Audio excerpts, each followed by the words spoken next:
Welcome back to Global Business Europe. Qantas is to launch the world's longest non-stop commercial flight. Passengers are set to spend 20 hours in the air, travelling from Sydney to London by the end of 2025.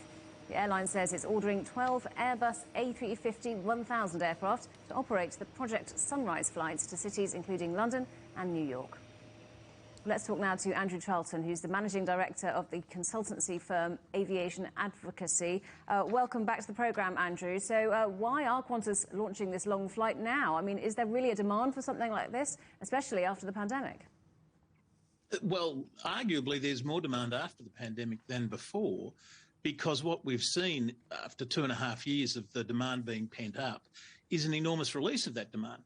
I can assure you, I speak as an ex-Qantas employee, Qantas has been looking at this project for many years and was ready to launch it just when the pandemic struck. Their market research has been extensive. They have done extensive amounts of that research.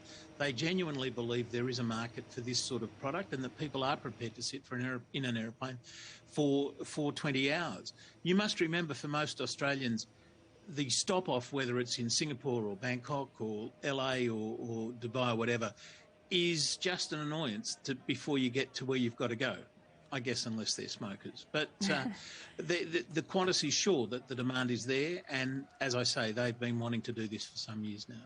So you say people are prepared to sit on a flight for 20 hours. What are the health implications of that, though? Do you think that the body can cope with such a long flight?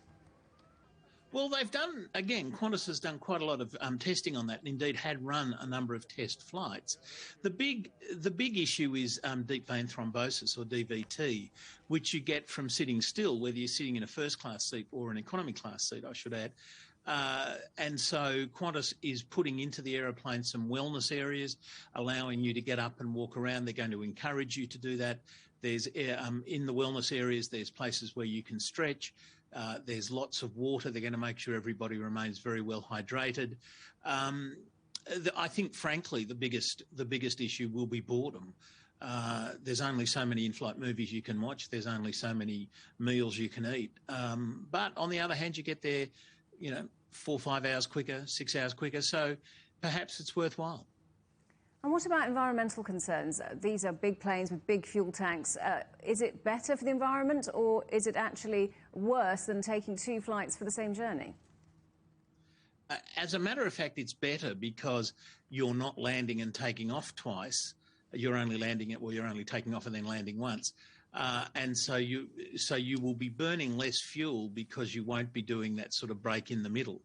But there is no question that a trip of that distance, whether you make it in 1 stop, 2 stops, or 3 stops, emits a lot of carbon. There's no getting around that. But at some levels that's a different issue. It's a little bit unfair to highlight the environmental issue here when it's no different to any other flights.